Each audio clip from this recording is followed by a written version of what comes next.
Well, hello everyone, and welcome to First Baptist Church of Crystal River and our Wednesday evening fireside chat. I am so glad that you joined me this evening.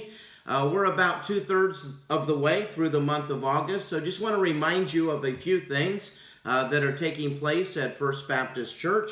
Then next Wednesday, I'll give you an update about what we're planning for the month of September.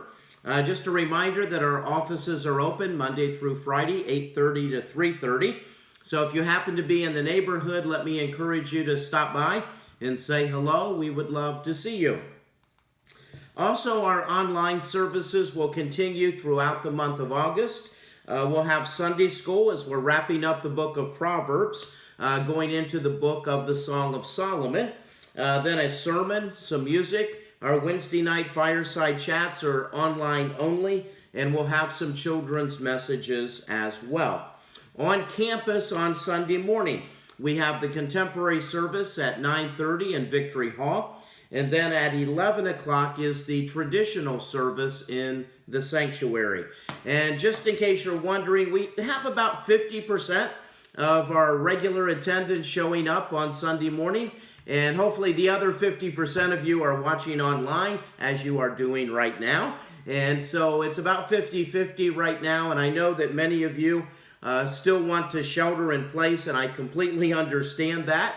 But just to give you a kind of a heads up about where we are right now, it's about 50-50 as of this particular moment.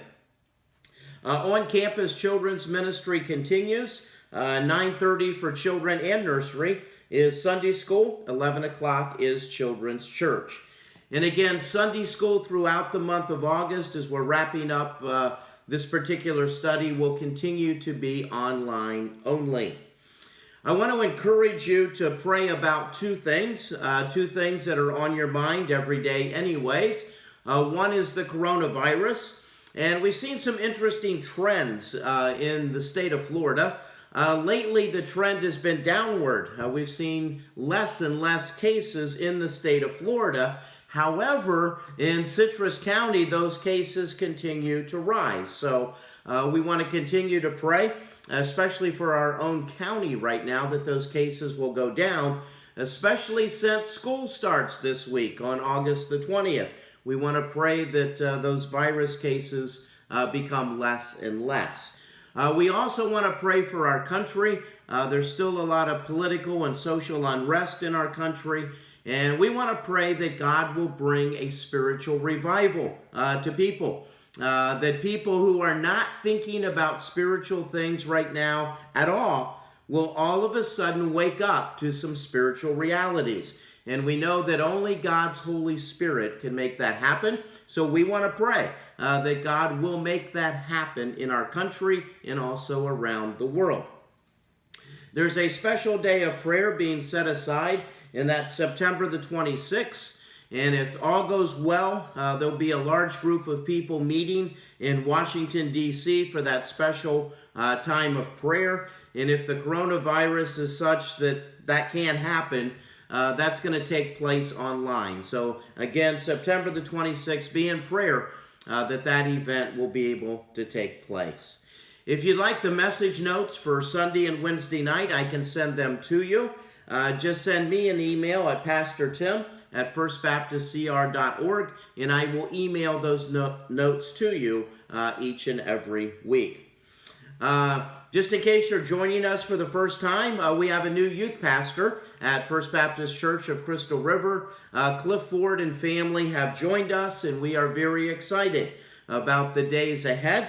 And we have a special welcome for Pastor Cliff and family. It's a youth pastor pounding, which is an old-fashioned word for bringing a pound of something to stock up their pantry. And you can do that on August the 23rd, this coming Sunday, from 2 p.m. to 4 p.m. Or if you don't want to go out shopping, you can write a check, get a card, put cash in it, drop it off at the church if you like, or bring it on Sunday between 2 and 4, and we'll have a card basket there as well. So we also will have some punch and some cake to celebrate on Sunday afternoon. So we're looking forward to a great time of welcoming Pastor Cliff and family to our church family. Many of you have been asking about the Lord's Supper, and because of just simply passing the elements, and of course, if we were passing the unleavened bread, you go to grab your unleavened bread and you probably touch 2 or 3 other people's unleavened bread in the process. So we're not going to do that in person on campus. And since we've changed the way we do the Sunday morning message, the best way for us to celebrate the Lord's Supper together is to do it on a Wednesday. And so 2 weeks from tonight, on Wednesday, September the 2nd, we're going to celebrate the Lord's Supper together. So pass the word around to others. And again, you'll need your own elements.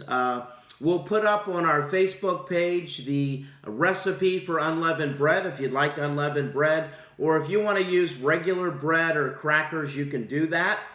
Also for the juice, we normally use grape juice. If you want to use any kind of juice, if you would like to use water, you can do that as well. And again, we're going to put the emphasis upon celebrating what Christ has done for us. So we're not going to put the emphasis upon using a particular element, just the fact of what those elements represent. So Wednesday, September the 2nd, once again online, we're going to celebrate the Lord's Supper together.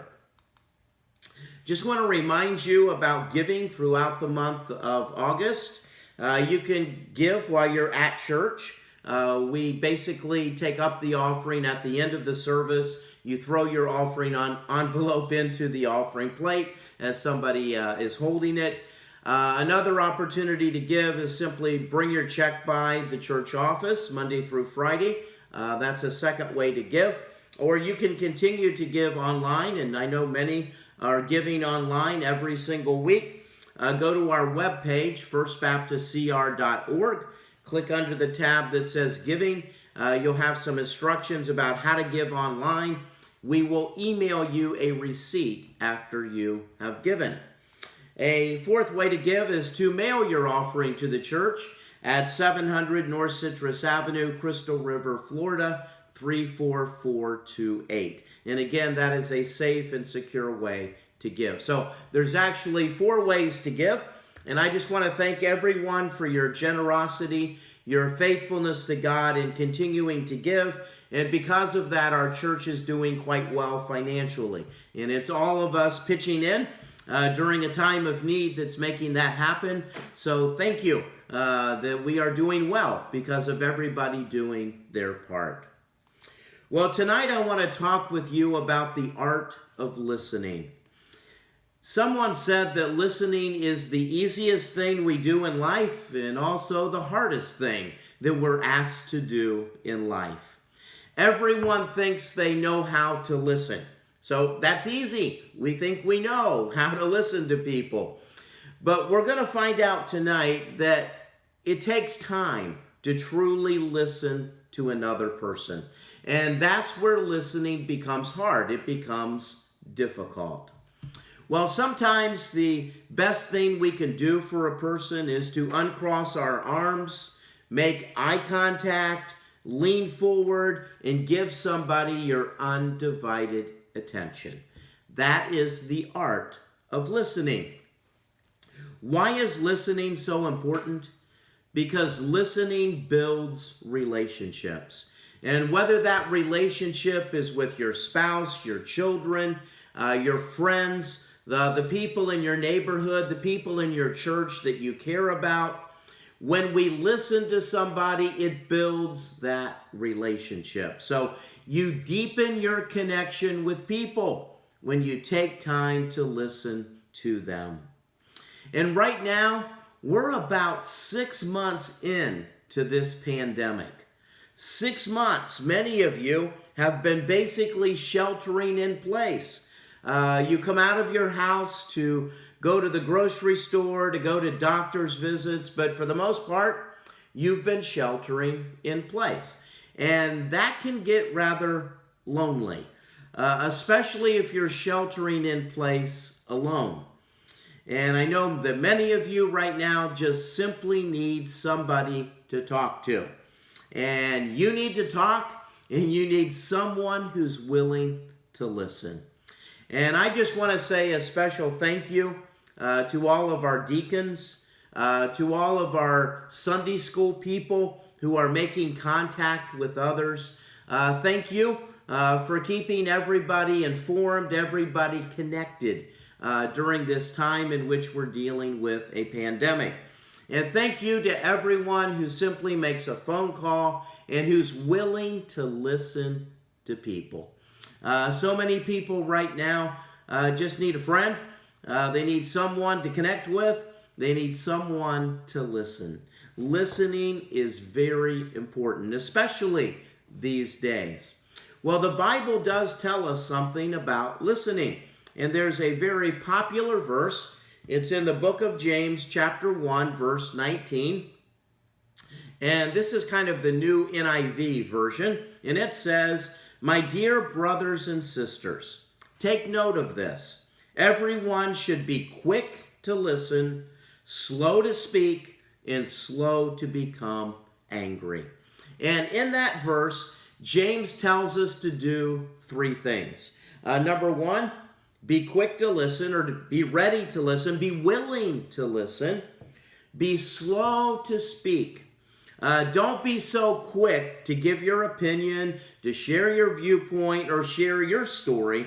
Instead, be quick to listen. Be slow to speak. And then be slow to become angry. Many people today are very quick to become angry, unfortunately, but James says, keep those frustrations at bay. Be slow to become angry. And the fascinating thing about those three commands that James gives us, they're the very opposite of what we normally do. On most days, we are slow to listen. We realize that listening to people requires time and effort, and we just don't want to do that. We're very slow to be willing to listen to people. But we are very quick to speak. We want everyone to hear our opinion. We want everyone to hear our viewpoint. We're very quick to share our story. And at the same time, we're very quick to become angry. We get frustrated very easily these days, and we get angry very quickly. Listening is a form of love. When you listen to someone, it communicates that you value that person, you care about that person, you love that person. Many people have pointed out that God has given us 2 ears and 1 tongue. And when you think about it, that might be a clue from God that He wants us to listen twice as much as we speak. And today we need people who are willing to listen to others. Listening the right way, as we're going to discover tonight, is going to require discipline, effort, and time. Many people think they know how to listen. But after listening to tonight's lesson, you may discover that, no, I really don't know how to listen after all. I'm going to need some training. I'm going to need some practice to really listen to people. So tonight, I want to share with you 5 levels of listening. And these 5 levels of listening can be found in many books today, including a book written several years ago by Stephen Covey called The 7 Habits of Highly Effective People. And one of those habits is learning how to listen to people. So let's talk about the 5 levels of listening, and we're going to discover either we're really good at this level or we're really not so good at this level. We need some practice. We need some training to get good at this particular level of listening. And the 5 levels of listening, they get more difficult as we progress through them. In fact, let's start with number 1. One level of listening is called ignoring. And we're really good at this because it's really not listening at all. It's ignoring what somebody has to say. We don't make eye contact. We don't concentrate. And we really don't care what that person has to say. Instead of really listening to this person, we're going to ignore what this person has to say. Let me give you an example of ignoring. If you fly on airplanes on a fairly regular basis, you know that right before the airplane takes off, that the flight attendant will grab a microphone and give a speech. And if you've heard this once, you've heard this a dozen times, and it's basically the same speech every time. And if you've heard it several times, you have a tendency to ignore the flight attendant's speech. The flight attendant will talk about the safety features in the aircraft. He or she will talk about seat belts. And by now you've already put on your seat belt, and you don't need to hear them talk about how the seat belt works. They will also talk about the cabin pressure. And they'll talk about the fact that if the cabin pressure should lessen, that there's going to be a mask, an oxygen mask that's going to fall down in front of you. And they'll talk about the fact that you need, if you have children, to put on your mask first and then help your children put on their mask. And if you've heard it once, you've heard it, a dozen times. And what you're really thinking is, if this cabin loses pressure and this mask falls down in front of me, I'm going to be so freaked out about what takes place that even if I've heard it 1,000 times, I'm going to forget what to do because that's going to scare me to death. Well, they also talk about using your seat as if the plane happens to land in water, as a flotation device. And if you figure, if the airplane lands in the water and I have to use my seat cushion as a flotation device, I'm probably going to panic and die anyway. So, I really don't need to listen to this. So while the flight attendant is giving these instructions, you're looking at your cell phone, you're reading a magazine, you're talking quietly to the person beside you, or your mind is absolutely elsewhere. You are practicing the fine art of ignoring that person. And by the way, we don't need any training when it comes to ignoring. We are really good at ignoring people. And that is the first level of listening. Well, let's move on to the second level of listening, and we call that pretending. We're really not listening. We're just pretending that we're listening. We give the person a nod every once in a while. We say words like, yeah, okay, but we're really not listening to what the person is saying. It's only half listening because our real goal is not to listen completely. We just want to listen long enough so that we know what we need to say in response to that person. So in other words, our main goal is not listening. Our main goal is responding, having words that we want to say back to that person. So in this particular case, we only listen long enough where we can conclude that, okay, I know what to say in response, or, okay, I hear what you're saying, but I don't agree with you. So what I really want to do right now is not listen to you, because I disagree with you. What I really want to do is I want to respond to you so that you can hear what I have to say. And this happens often in a debate or in an argument. You're talking and you're communicating, but all of a sudden that person says something that you disagree with, or they say something that you want to respond to, and you only now pretend to listen because inside your mind you're forming your arguments, you're forming your defense, you're forming your comeback to that person. And once they're finally quiet, you just let it go. You tell that person what you want to say. It's your turn to talk. You're finished with listening. You really weren't completely listening anyways. Your goal is to talk and convince that person that you're right and they were wrong the whole time. Pretending to listen. Well, there's a third level of listening, and we call that selective listening. And selective listening means you only listen to certain parts of the conversation and you ignore the rest.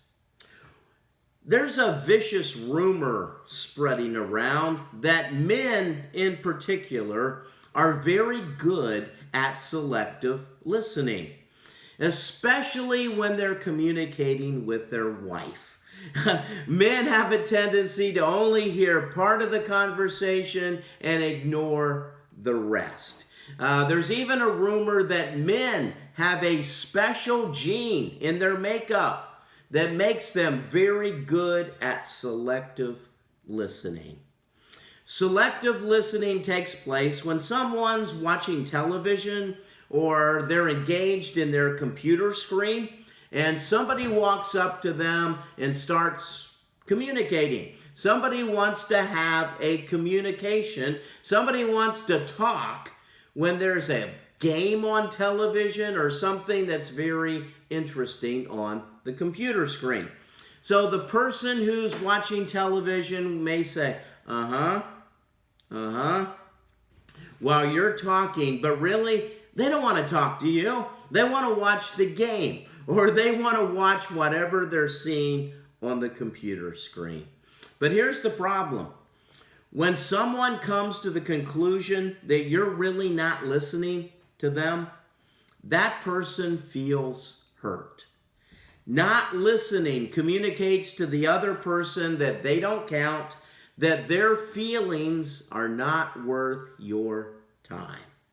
So while you're watching television and your spouse comes up and wants to talk and you go, but you really want to watch the baseball game, it may communicate to your spouse that they're not very important, that their feelings don't matter, that the baseball game is more important than they are.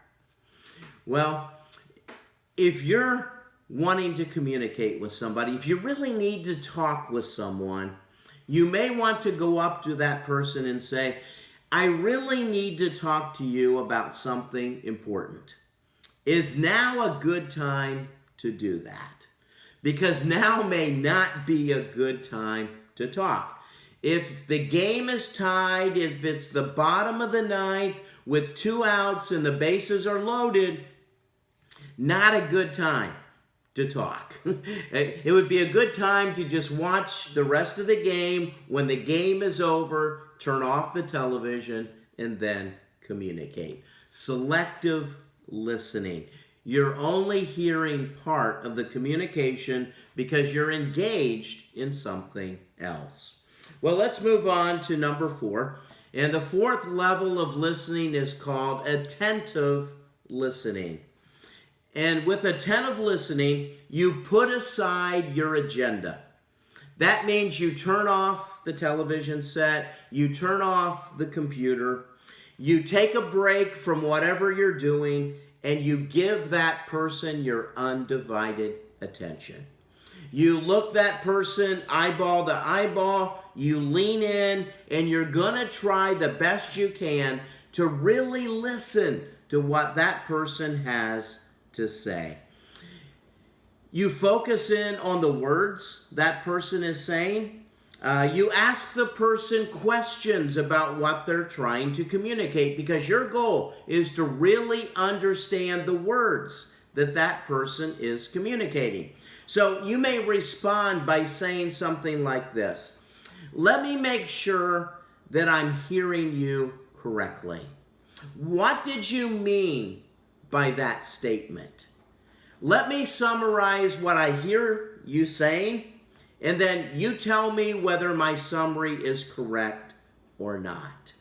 With attentive listening, you give the person your undivided attention, and it's your goal to really hear the words that person is saying. Now, for many people, they think, okay, that's the highest level of listening. There can't be anything, higher than that. I'm focused. I've given that person my undivided attention. I'm listening to every word. I'm repeating back those words to make sure that I really understand. How can there be anything higher than that? Well, there is one more level higher than attentive listening. That level is called emphatic listening. Stephen Covey talks about emphatic listening under that habit called seek first to understand and then to be understood. Most times in a conversation, we want the other person to understand us. But Stephen Covey says if you'll first seek to understand the other person, then they're going to be a whole lot more willing to understand you. So emphatic listening is listening with the goal of understanding the other person. That's your goal. I want to understand completely the other person. Now, many times when we're seeking to understand, the other person will talk about an experience, and we may have a similar experience. And so we just want to jump in there and we want to share our experience too, because we believe that our experience parallels their experience, and by sharing our experience, we're going to make a connection. And sometimes that's true.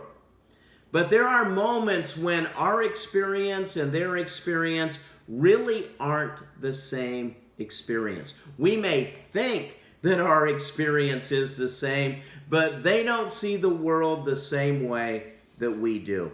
So, the goal of emphatic listening is to see the world the way the other person sees the world. It's to figuratively jump into their shoes and understand their frame of reference and understand how that person feels. If we could somehow jump into their skin, understand their world, understand their feelings, and understand what they're going through, that is emphatic listening. Now, the objective of emphatic listening is not to agree or even disagree with that person. No, the goal is to deeply, fully understand what that person is going through, both emotionally and intellectually. We want to understand their world from their perspective. So with emphatic listening, you listen with your ears, but you also listen with your heart. You listen for feeling. You listen for meaning. You're focused on hearing some very deep communication from another human heart. You connect heart to heart. That is emphatic listening. Since attentive listening and emphatic listening are very similar, I just want to quickly share with you 4 differences. And these 4 differences will show how emphatic listening is one step deeper than attentive listening. Difference number 1, with attentive listening, you listen for words.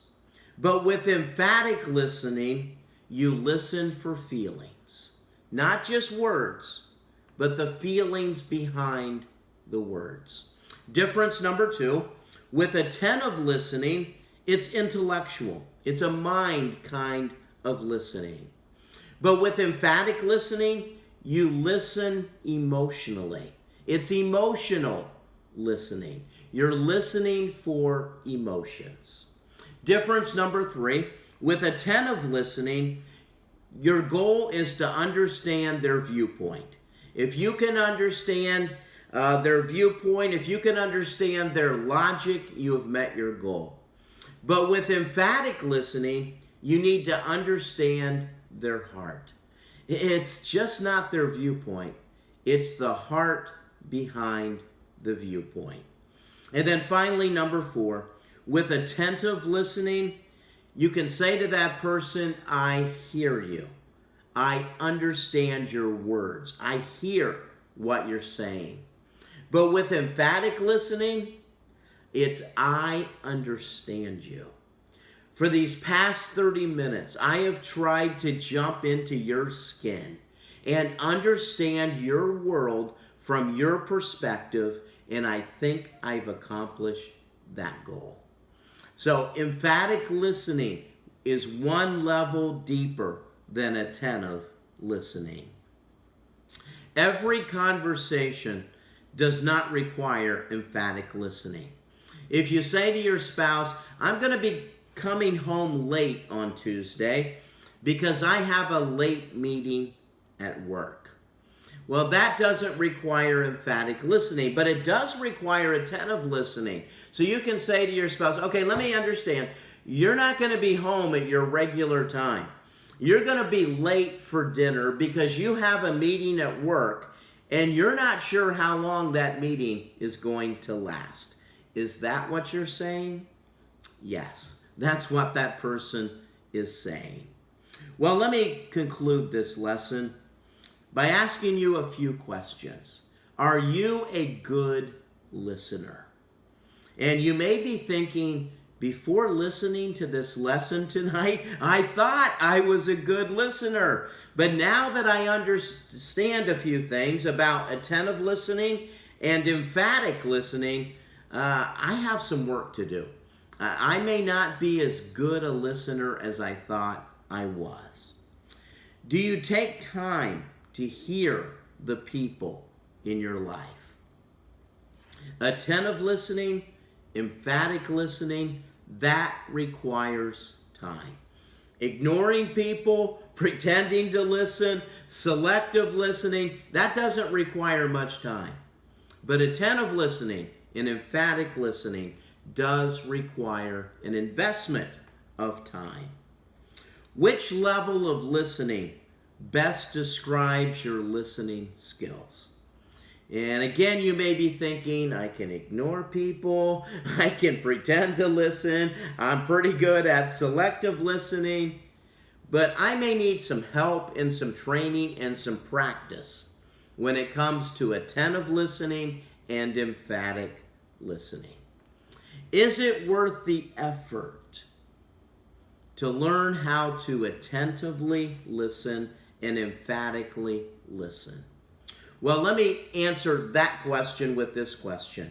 How would your life be different if you took the time to really listen to the people that you love? Yes, it's worth the effort.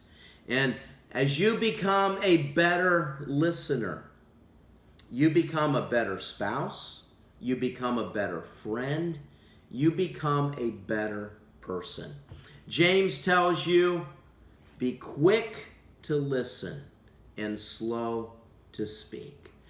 It will improve your relationships if you can get to the higher levels of listening.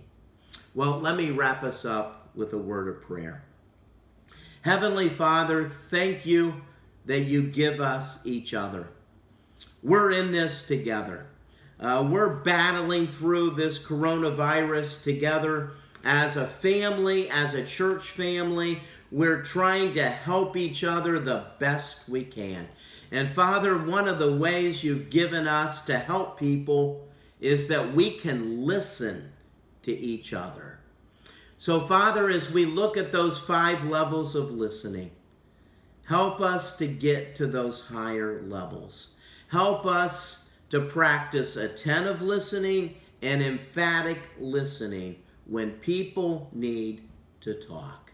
Oh, what a blessing we can be to someone if we'll just listen to their story. Try to get into their skin and understand what's really happening in their life.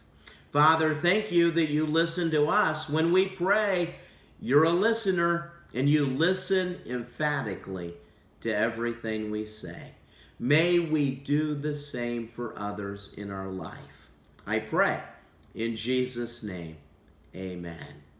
Well, I hope you found this helpful tonight. I hope that all of us have learned something that will make us a better listener. Well, let me encourage you with the services coming up on Sunday. If you're able to come out on campus, 9:30 is the contemporary service, 11 o'clock is the traditional service. And if you still need to stay at home, and again, I understand if you're still sheltering in place, especially with the level of coronavirus in our own county. So we'll have music, a Sunday school lesson, a message, and the children's message as well. So let me encourage you, no matter where you are in life, to stay safe, improve your level of listening, and God bless you.